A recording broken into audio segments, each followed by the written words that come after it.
नमस्कार दोस्तों, मैं संदीप स्वागत करता हूं आपका 4 मिनट्स इंजीनियरिंग में। ये हमारा स्टैटिस्टिक्स का ट्यूटोरियल है जिसमें हम वेरिएंस को सीखेंगे। तो मैं आपको पहले सजेस्ट करूंगा, आप प्लेलिस्ट में ऑलरेडी जो है एक ट्यूटोरियल स्टैंडर्ड डिवीजन और मीन एब्सोल्यूट डिवीजन के नाम से, उसको पहले एक बार स्टडी कर लीजिए। तो ये वेरिएंस समझने में आपको बहुत ही आसानी होगी, क्योंकि उसमें हमने जो एग्जाम्पल यूज किया है वही सेम एग्जाम्पल हम यहाँ पे डिस्कस करने वाले हैं। फिर भी मैं आपको इसका थोड़ा सा ओवरव्यू दे दूंगा, बट मैं सजेस्ट करूंगा कि वो एक बार देख लीजिए आप स्टैंडर्ड डिवीजन वाला ट्यूटोरियल। ठीक है। तो हम एक्सेल पे जाते हैं। पहले यहाँ पे हमारा डेटा है। तो समझ लीजिए कुछ बच्चों का ग्रुप है, 6 बच्चों का। उन्होंने इंग्लिश में कुछ स्कोर किया और मैथ में कुछ स्कोर किया है। तो इनके जो डेटा पॉइंट्स है, अगर इंग्लिश का देखा जाए, देखिए ये सारे डेटा पॉइंट्स हैं जिसका मीन आता है 70। ठीक है। और ये सारे मैथ का डेटा पॉइंट है जिसका मीन आता है 71। ऑलमोस्ट इनको हम इक्विवेलेंट मान के चलते हैं। ठीक है। तो इनका भी अगर हमको निकालना है कि वेरिएंस कितना आ रहा है, इस वेरिएंस को अगर समझना है, क्योंकि वेरिएंस इसमें है ऑलरेडी। आप देखिए, आपको डेटा पॉइंट्स देखने से आपको पता चल जाएगा कि डेटा के अंदर बहुत सारी वैरायटी है। ठीक है। इस डेटा के साथ इस डेटा को अगर आप, मतलब इस डेटा सेट, इंग्लिश की डेटा सेट के साथ मैथ की डेटा सेट को आप अगर कंपेयर करें, तो आपको पता चलेगा कि बहुत ज्यादा वेरिएंस होना चाहिए दोनों में, डिफरेंस। ठीक है। तो मैं इसको थोड़ा सा आपको बताता हूँ प्लॉट करके। तो पहले से प्लॉट किया हुआ है यहाँ पे, देखिए। इंग्लिश में देखिए जो मीन है 70 के आसपास है इन लोग। ठीक है। पहला देखिए इनका जो स्प्रेड आउट है, ठीक है, वो डिस्पर्शन इसका देखिए 70 के आसपास है। लेकिन 70 के एकदम करीब या 70 में कुछ भी नहीं है। वहीं पे अगर आप मैथ्स में जाए, तो यहाँ पे जो डिस्पर्शन है ये 71 या 70 के एकदम ही करीब है, और 71 पे बहुत ज्यादातर पॉइंट्स एकदम मीन से सटा हुआ है। ठीक है। और वहीं पे यहाँ पे मीन से कोई सटा हुआ नहीं है इंग्लिश में।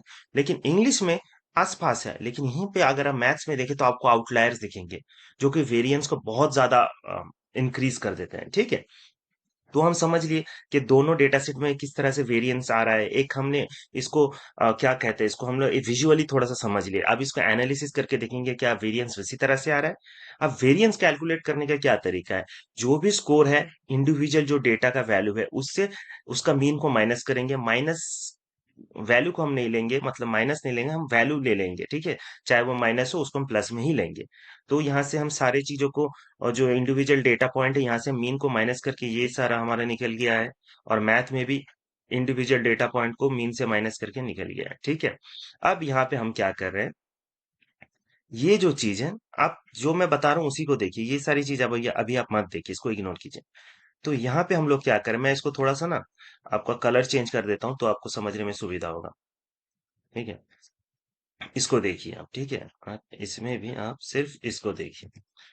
तो यहाँ पे आप देखिए, जो भी हमारा स्कोर से एवरेज करके, मीन से एवरेज करके इंडिविजुअल डेटा जो आ रहा है, उसको हम लोग यहाँ पे स्क्वायर करेंगे। ठीक है। तो स्क्वायर करेंगे, हर एक डेटा को हम लोग स्क्वायर कर लेंगे। अब स्क्वायर करके इसका जो सम होगा, उसको हम लोग काउंट ऑफ नंबर से डिवाइड करेंगे, मतलब सिंपल एवरेज करेंगे। ये देखिए एवरेज का फॉर्मूला है, सिंपल। इसी को कहते हैं वेरिएंस। और इसका अगर हम लोग रूट लगा दे, स्क्वायर रूट, तो वो हो जाएगा स्टैंडर्ड डेविएशन। तो ये जो चीज है यही है वेरिएंस। यहाँ पे भी देखिए ये जो चीज है यही है। तो इनका वेरिएंस कितना आ रहा है, 12.66 आ रहा है, यहाँ पे 34.66। तो समझ ही सकते हैं, क्योंकि डेटा यहाँ पे बहुत ज्यादा फैला हुआ है। आपका मैथ में देखिए, मैथ में डेटा बहुत ज्यादा फैला हुआ, मतलब इसका जो डिस्पर्शन है बहुत ज्यादा है। देखिए 80 का पार चला गया, यहाँ से 65, यहाँ से 65 से 75 के रेंज में। तो डिस्पर्शन यहाँ पे बहुत ज्यादा है, इसीलिए इसका वेरिएंस ज्यादा है। और वेरिएंस निकालने का फॉर्मूला हमने बता दिया आपको। मीन से इंडिविजुअल डेटा को माइनस करने के बाद हर एक डेटा को हम स्क्वायर करेंगे, फिर उस सारे स्क्वायर को प्लस करके उसका जो काउंट है उससे उसको डिवाइड कर देंगे, मतलब सिंपल एवरेज निकाल देंगे। तो इसी तरह से हम निकालते हैं वेरिएंस, जो कि यहाँ पे हमने निकाला है। ठीक है। और भी आपको कोई डाउट हो तो आप कांटेक्ट कर सकते हैं, कमेंट में लिख सकते हैं, मेरे को ईमेल कर सकते हैं। तो मैं आपको कोशिश करूंगा कि इसको और भी डिटेल में समझा पाऊं। सिंपल सा चीज है, जब तक ये स्क्वायर रहेगा तब तक ये रहेगा आपका वेरिएंस। जैसे स्क्वायर रूट लग जाएगा, ये बन जाएगा स्टैंडर्ड डेविएशन। ठीक है। तो हम थोड़ा सा गूगल में भी एक चीज देख लेते हैं। देखिए तो यहाँ पे देखिए, ये आपका जैसे इसका रूट लग जाएगा, ये वेरिएंस का फॉर्मूला है। अभी स्टैंडर्ड डेविएशन अगर हम दे देंगे, जैसे इसमें रूट लग जाएगा, स्टैंडर्ड डेविएशन, तो इसमें जस्ट इसमें रूट लग जाएगा। ये देखिए इसमें जस्ट रूट लग गया। अब जैसे रूट हट गया, तो वो हो गया आपका, ये म्यू और एक्स बार एक ही होता है। ठीक है, तो वो हो गया आपका वेरिएंस। आशा करता हूँ आपको समझ में आया होगा, और कोई भी दिक्कत हो, कुछ भी हो, कमेंट सेक्शन में आइए, बताइए। इसको सब्सक्राइब कीजिए, लाइक कीजिए, और अपना ख्याल रखिए। Thank you.